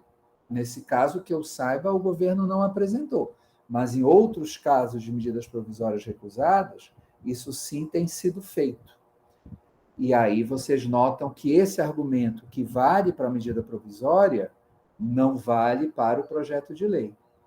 Entenderam isso? O exemplo que eu estou dando hipotético foi compreendido? Sim, professor. Mas deixa eu lhe perguntar, e a gente não poderia tentar enfatizar na questão material, que mesmo como é um projeto de lei, ela ainda assim ia ferir direitos fundamentais, né? Ainda assim traria danos e prejuízos a direitos adquiridos. E aí, com uma diferença. Você vai ter que esperar a lei ser promulgada para entrar com a ADI. Isso vocês devem ter visto com o Breno, né? Eu só posso entrar com ação direta de inconstitucionalidade para a lei que já está promulgada. Então, o argumento material seria utilizado aqui, nos termos que o Fachin apresentou, sinteticamente, mas aí eu volto para o que eu falava antes sobre isso. Há muito menos segurança, não vou dizer probabilidade, isso eu não sei, tá? Mas há muito menos, vamos ver o julgamento do marco temporal, né, gente? Mas há muito menos segurança de que esse argumento da inconstitucionalidade material servisse para o STF como argumento da inconstitucionalidade ou vício formal serviu nesse caso real. E aí, por que eu estou chamando a atenção de vocês? É porque eu já estou querendo fazer o link, o enlace, com a aula de amanhã. Porque imaginem que... Desculpa, Bira, só para fechar o link. Porque imagina que isso viesse com um projeto de lei. Para onde se deslocava a luta política de vocês? Para o Congresso de novo. O Congresso de novo. Vocês iam ter que tentar evitar que esse projeto de lei fosse aprovado. Assim como lá em 2019 conseguiu-se evitar que a medida provisória fosse aprovada nos termos em que ela foi elaborada. Então, eu estou sim chamando a atenção de que, por mais que seja importante o controle de constitucionalidade, eu concordei aqui há pouco, inclusive com uma intervenção que a Mônica fez sobre esse tema, a gente não pode dormir para as questões que estão sendo discutidas no Congresso Nacional. É isso que eu sim estou querendo chamar a atenção de vocês. Diga lá, Bia. Professor, a minha pergunta é: qual foram os argumentos do Congresso para tirar fora? Ah, tá, vamos chegar lá, está faltando isso. Eu disse que essa era a penúltima parte, né? Então a gente vai ter tempo de chegar no aí, só para fazer o ato declaratório, né, que estás falando, isso. A gente vai falar dele ainda. E só assim para me ver qual é o seu posicionamento, porque está me intrigando aqui uma coisa. Sim. A pressão social, ela tem maior sobre o judiciário ou sobre o Congresso, que de um lado é o judiciário e de outro lado são atores políticos, aonde a pressão social exerceria mais força? Bira, Seu depende do entendimento. caso, realmente. Depende do caso. A gente poderia até conversar sobre questões que eu acompanho, que não dizem respeito diretamente às questões indígenas e quilombolas, mas isso tem sido também o meu papel, sabe, Bira, nas minhas aulas, é uma das coisas que eu escrevo, porque o direito constitucional brasileiro, ele, nos últimos anos, nos últimos 20 anos, estou falando de muito tempo, tá? Eu estou nisso há mais de 20, né? Se voltou muito para a justiça constitucional. Eu também, se vocês pegarem, sei lá, o meu currículo Lattes ou procurarem na internet a minha produção, vocês vão ver que eu já escrevi muito, mais do que qualquer outro tema sobre justiça constitucional, incluindo jurisdição internacional de direitos humanos. Mas nos últimos anos, especialmente com a orientação que o Supremo Tribunal Federal passou a ter muito conservador em determinadas matérias, inclusive aquelas que envolvem direitos sociais, como o direito dos trabalhadores, eu passei a pensar um pouco mais e orientar um pouco mais as minhas aulas para a discussão do direito constitucional no âmbito das relações entre executivo e legislativo. E eu acho realmente que existe alguma falha dos movimentos sociais de já darem por descontado que a luta no Congresso Nacional está perdida e caminhar tudo para o Poder Judiciário. Eu acho que essa estratégia ela rendeu alguns frutos, mas nos últimos anos, já que você pediu uma posição minha, Bira, nos últimos anos acho que ela ficou mais difícil, tá? Acho que ela ficou mais difícil. Como o governo Bolsonaro é um enorme desastre, é o pior governo da nossa história em qualquer critério, o Supremo Tribunal Federal do ano passado para cá, especialmente neste ano, voltou a controlar mais os atos deste governo. Eu não sei, eu sinceramente não sei, né, se o governo Bolsonaro tivesse mais apoio, tivesse conseguido talvez ter até mais inteligência, né, na implementação do seu programa, seu projeto autoritário, se o STF estaria com essa posição firme, né, que ele sim vem tomando, especialmente no último ano, né, de um ano para cá, um ano e meio para cá. Então, se era essa a questão, Bira, eu responderia de dupla forma. Eu acho que depende do caso, eu acho que há questões como esta, que você pode conseguir mais no Congresso do que no STF. Agora, o que eu acho, sobretudo, é que a gente não pode desperdiçar os espaços que o processo legislativo nos dá. E aí o que eu espero também, com a mudança, né, do sistema eleitoral, e especialmente no que se refere ao Congresso, a proibição das coligações, que foi mantida para essas eleições, próximas eleições, que o próximo Congresso melhore muito. Eu quero dizer a vocês que tenho uma expectativa positiva de que nós conseguiremos reverter o que tem sido desde 2010. Né?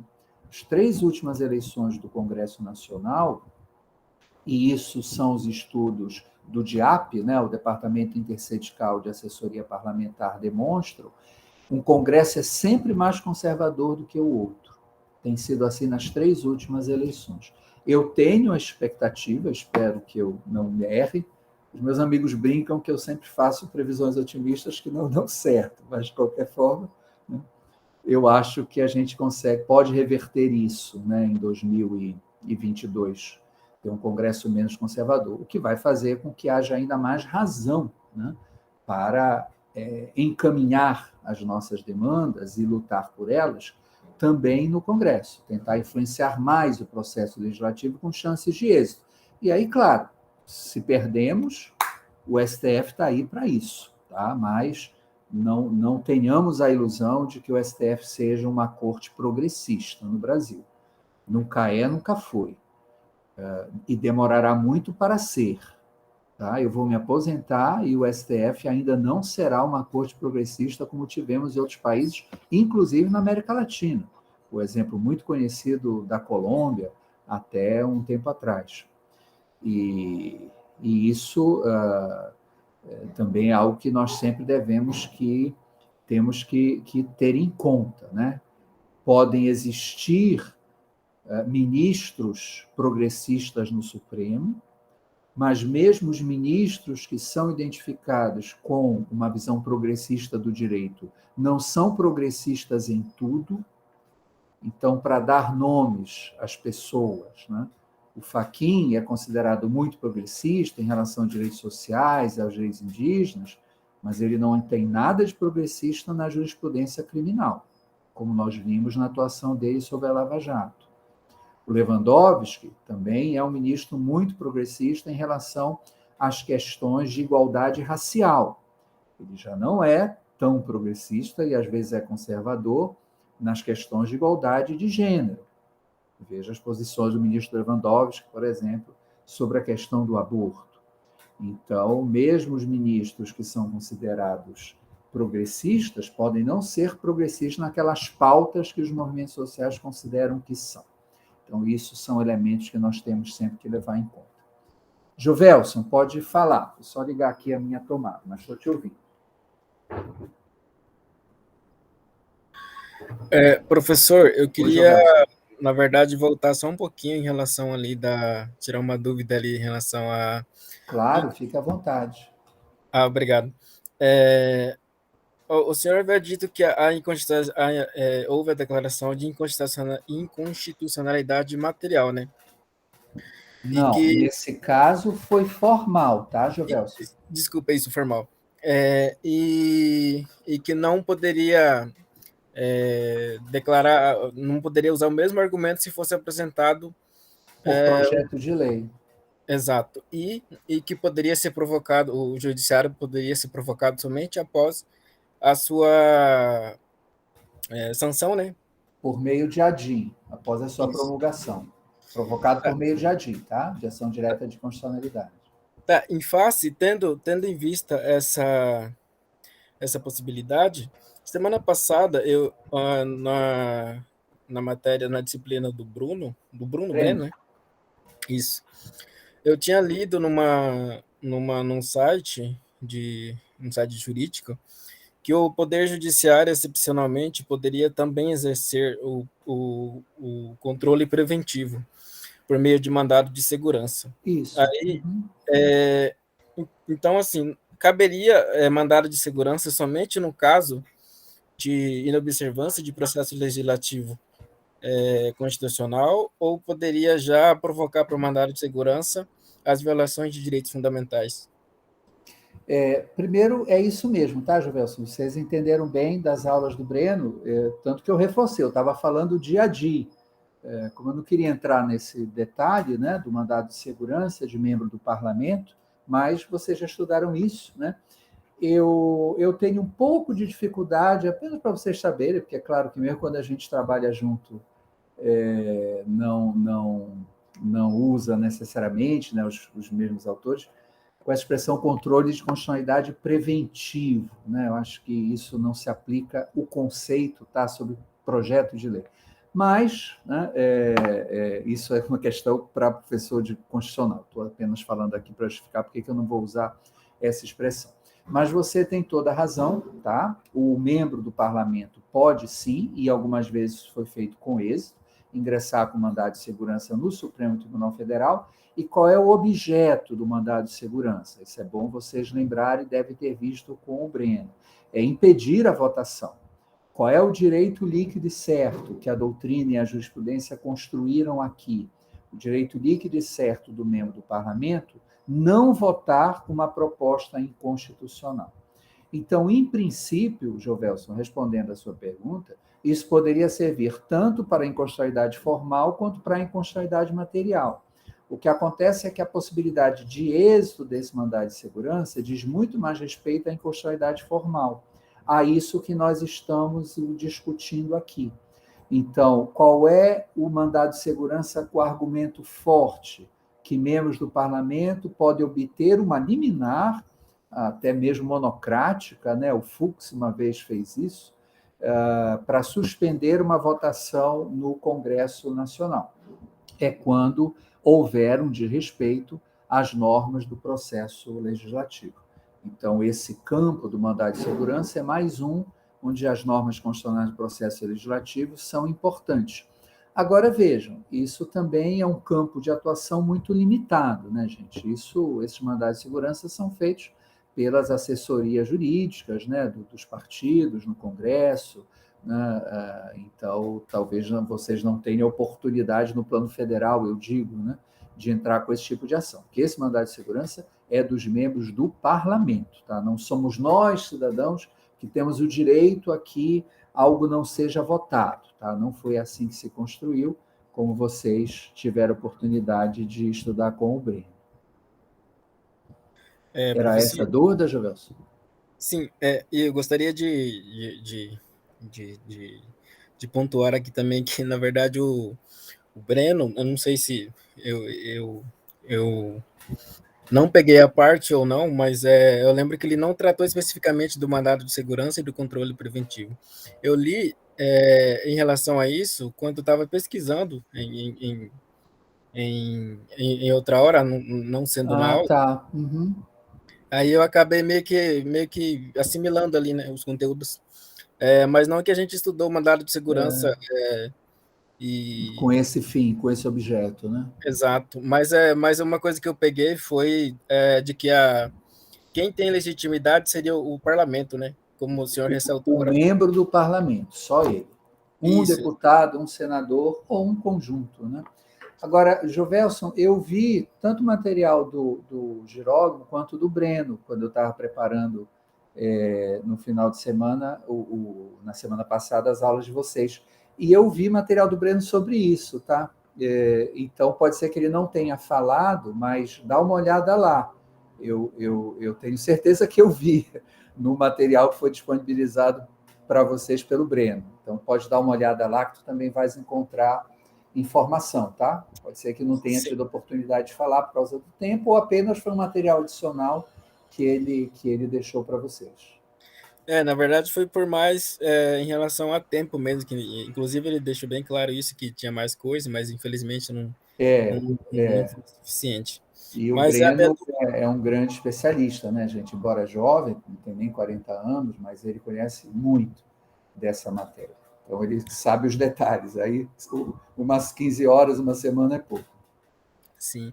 Aí foi aí que eu encontrei esse material que falava disso e que geralmente, como o senhor falou, geralmente conseguia a ação conseguia o êxito quando se tratava principalmente das violações das cláusulas pétreas, né?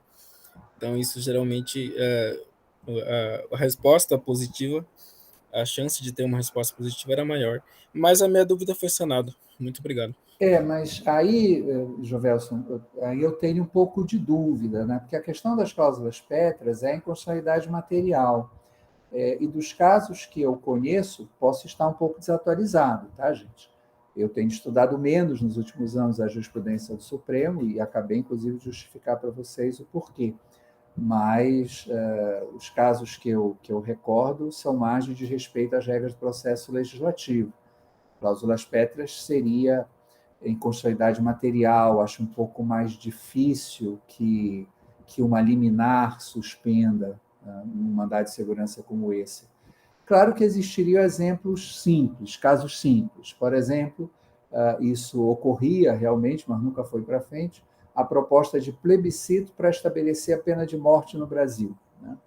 Então, havia um deputado que já faleceu, que toda a legislatura ele apresentava essa proposta, né? Esses deputados que se elegem com base no discurso da segurança, do bandido bom, bandido morto. E aí sim, seria muito evidente, né? Não é possível você ter nem mesmo uma decisão direta da população em plebiscito o restabelecimento da pena de morte. Isso claramente leva à abolição, para aqueles que fossem condenados, do direito à vida, né? Que ninguém tem dúvida é um direito fundamental que constitui cláusula pétrea. Mas os casos que envolvem direitos fundamentais têm muita complexidade, né? Para você construir um argumento de que aquele projeto de lei ou mesmo aquela proposta de emenda constitucional foge, né, desrespeita diretamente direitos fundamentais, é um argumento que pode ser feito, claro, durante o processo legislativo, mas tenho cá minhas dúvidas se ele seria tão exitoso. Mas, de qualquer forma, Jovelson, você leu sobre isso, né? Estou apenas colocando a minha opinião, que até pode estar desatualizada. Tá? Professor, Diga, Mônica.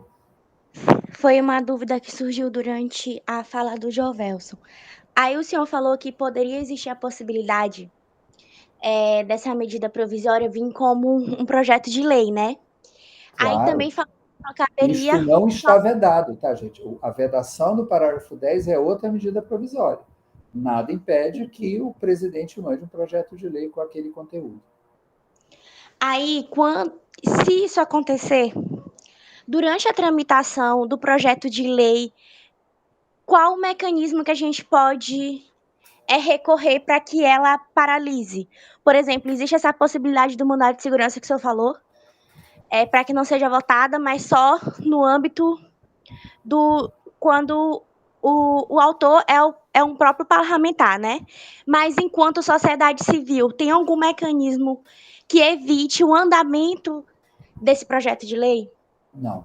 Fiscalizar o processo legislativo para ver se todas as regras estão sendo cumpridas, porque se não forem lá na frente, você entra com uma ação judicial, até mesmo com uma ADI, como neste caso, no Supremo, para derrubar a lei, que finalmente foi aprovada, e influenciar a votação.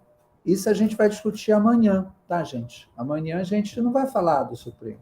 Amanhã a gente vai falar de um processo legislativo de 14 anos, que é muito relevante, que foi a última votação, projeto aprovado na Comissão de Constituição e Justiça. E aí? Né? O que tem daqui para frente? E o que aconteceu durante? Né? Para a gente entender como é que o Congresso pode tomar decisões que violam os nossos direitos. Então, é por isso que... porque, vejam, uma coisa que eu falei, acho que anteontem, eu destacava para vocês, processo legislativo é negociação. Né? Projetos de lei passam, muitas vezes, por 5 diferentes comissões, né? Na Câmara. Muitos projetos de lei relevantes, aqueles que tratam de códigos, a legislação complementar, obrigatoriamente tem que ser votado no plenário. Você também tem um instrumento, né, para levar a votação no plenário, que é o recurso, né? 10% dos deputados, 10% dos senadores, isso está lá naquele quadro da internet, podem pedir, né, que aquele projeto aprovado já terminativamente nas comissões seja levado à votação no plenário para ter mais um espaço. Lembrem também do que eu falei ontem, isso eu tinha esquecido de falar terça, mas falei ontem, da importância dos destaques, mesmo que seja aprovado um projeto de lei na sua totalidade, você ainda tem a possibilidade de, por meio dos destaques, suprimir ou alterar disposições daquele projeto de lei. Então, é tudo isso, tá, Mônica e demais colegas? É com tudo isso que nós estamos preocupados aqui em transmitir para vocês. E tudo isso que está acontecendo no Congresso ou na Presidência da República não está acontecendo no Judiciário. Então, isso depende da nossa capacidade de mobilização, mas também depende de conhecer as regras, né, para que elas sejam respeitadas e, portanto, haja todo o espaço que a Constituição e os regimentos do Congresso Nacional reservam para a participação da sociedade, para que nós possamos influenciar o processo legislativo e os atos legislativos que dele resultam, e isso tem uma importância em si mesmo. Tá? Não é apenas ficar esperando a decisão do Congresso para ver depois o que a gente pode derrubar no Supremo. Tá? Então, durante o processo legislativo, não há muita possibilidade, não, de recurso ao Poder Judiciário. Nós temos que aproveitar, né, todos os espaços que nós estamos discutindo aqui para influenciar esse processo legislativo. que foi um dos motes da disciplina. Foi exatamente isso que a ementa também me pedia para fazer, e dessa maneira que eu organizei o curso para vocês. Não sei se respondeu, Mônica, se era essa a sua questão.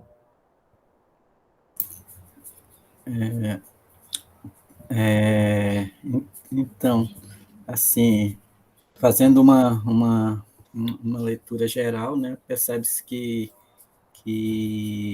a medida provisória, né, esse estudo de caso que a gente fez, como o próprio ministro falou, foi simples de detectar, de resolver, né? Agora, por outro lado, de repente poderia esse vício aí ser mais sofisticado, né, mais imperceptível, aí seria mais trabalhoso, já fazendo uma projeção para a aula de amanhã, os projetos de leis aí com todo esse teor inconstitucional que pode ser logo posto, ser mais trabalhoso, diria assim, aí a gente, no caso indígena, outra população ali, deveria se dispor de mais instrumentos, né? Não necessariamente o jurídico, e principalmente mais o social, o político, o lobby mesmo, né? Eu diria, Dimas, o jurídico-político. Tá? Aí eu quero insistir nisso. Claro, nós, profissionais do direito, nós, quando pensamos no ordenamento jurídico, pensamos no Poder Judiciário, não é isso? Sei lá, 80% ou mais da atuação de um operador do direito está no sistema de justiça, né? Ou no próprio Poder Judiciário, no conjunto de instituições que compõem o sistema de justiça. Então, é natural, né, que nós, pela nossa formação e pela nossa prática profissional, visualizemos muito sempre o Poder Judiciário. Então, o advogado é aquele que vai lá e vai fazer uma petição, vai entrar com a ação. Quando o movimento social procura um advogado, em geral, ele está querendo isso, né, que o advogado entre com uma ação no Poder Judiciário.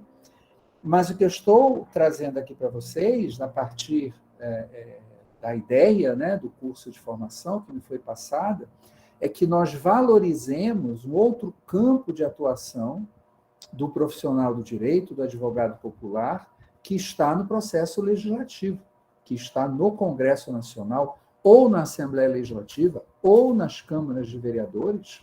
Tudo que nós falamos aqui também vale para os campos dos governos estaduais e municipais. Então, sim, o meu objetivo com vocês, como está lá no plano de ensino, é valorizar o processo legislativo como um espaço de pressão social, porque eu acho que aqui também é uma atividade jurídica, só que mais, como você falou bem, eu concordo, mais jurídico-política. Porque a gente sabe que a decisão final do órgão legislativo é política. Ele não precisa fundamentar juridicamente como o judiciário tem que fundamentar, ele não tem todas aquelas normas processuais, né, que muitas vezes fazem com que você ganhe uma causa só com base em questão processual, sem a questão de fundo, né? Isso não tem no processo legislativo. Então, é menos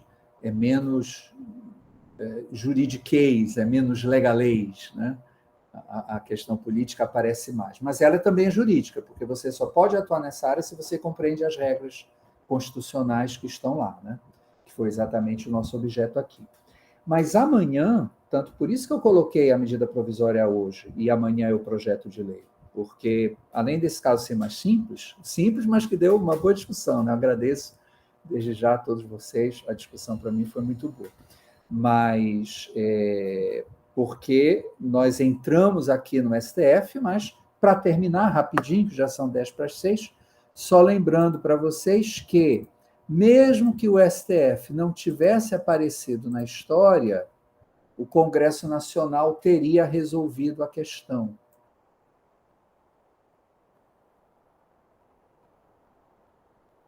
Alô?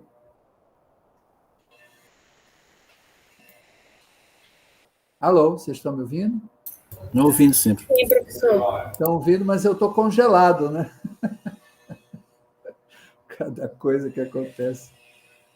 Voltei? Eu estava congelado? Sim, sim. Horrível, né, a cara que a gente fica.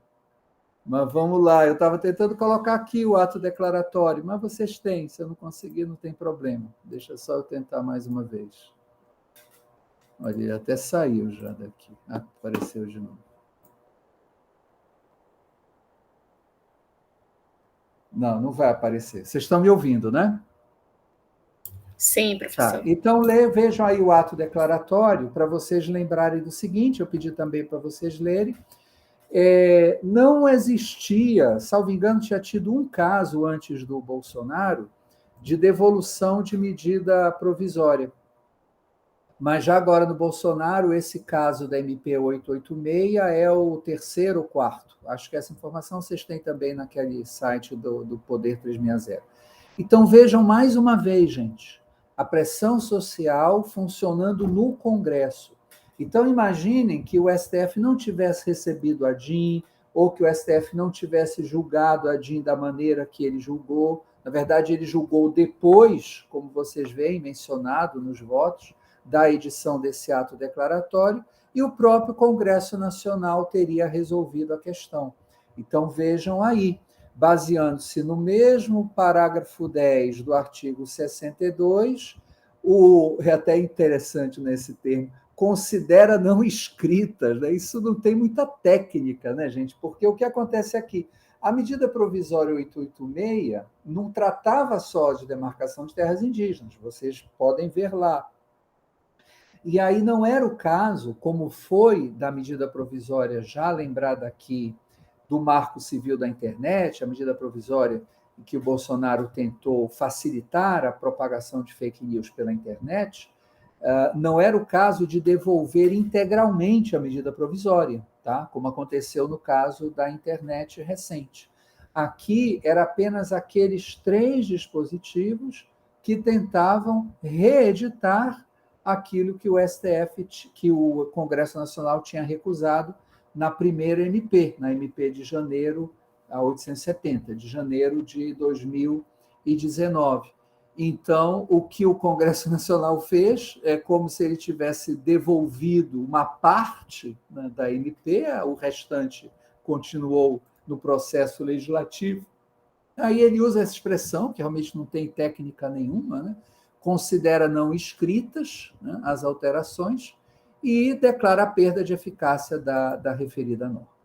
Então, mais uma vez aqui, foi o próprio órgão legislativo que se valeu das suas prerrogativas para devolver uma medida provisória. E como isso aconteceu, nesse caso, trechos dela. E como isso aconteceu outras vezes, lembrei aqui da dos reitores, por exemplo, no ano passado, é algo também que vale a pena ser considerado por vocês. Né? Nós já criamos este precedente político, né? Que é chancelado pelo Supremo Tribunal Federal. Veja que o STF, quando ele fala do ato declaratório 42, ele diz que é isso mesmo. Não tira a competência dele, STF, julgar a DIN, ele continuou com o julgamento da cautelar, não perdeu o objeto. Vejam que os ministros dizem isso, tanto Barroso, quer dizer, o Fachin fala e o Barroso concorda, ratifica, e dizem que o Congresso Nacional podia fazer isso, podia devolver uma parte da medida provisória. Então, como esse precedente se firmou no Brasil, no atual governo, é mais um instrumento que nós temos de pressionar o presidente do Congresso Nacional, que é o presidente do Senado, a devolver uma medida provisória que seja flagrantemente constitucional, e aqui também por questões materiais, e não apenas por questões formais.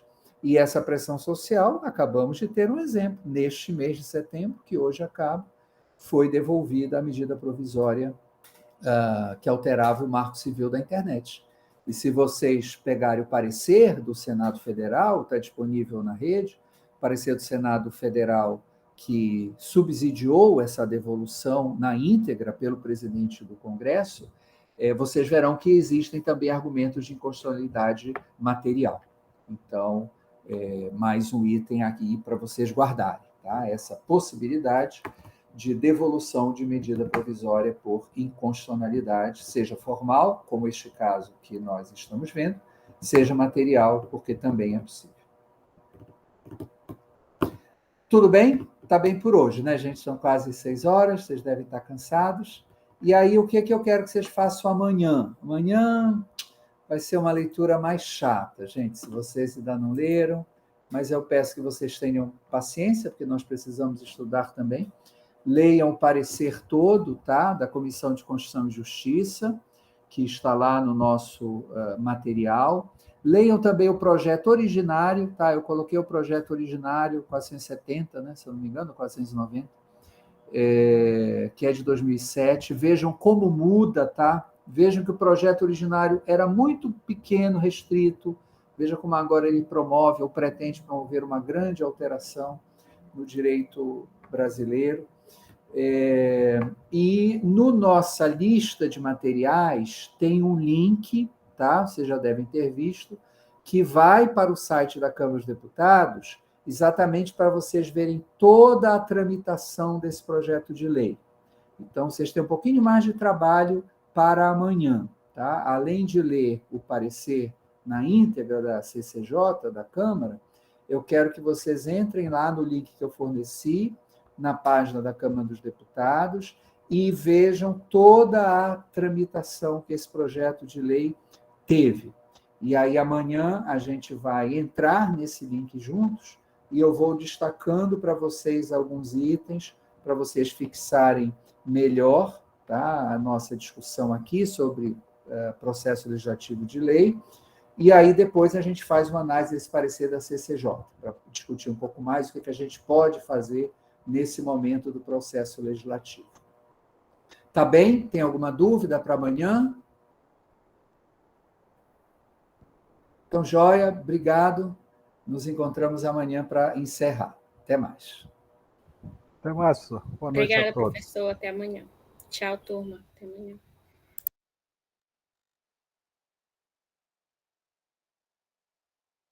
Tchau.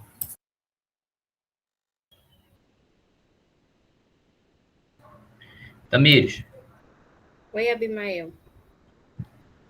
faz um favor para mim. Eu vou te passar o e-mail aqui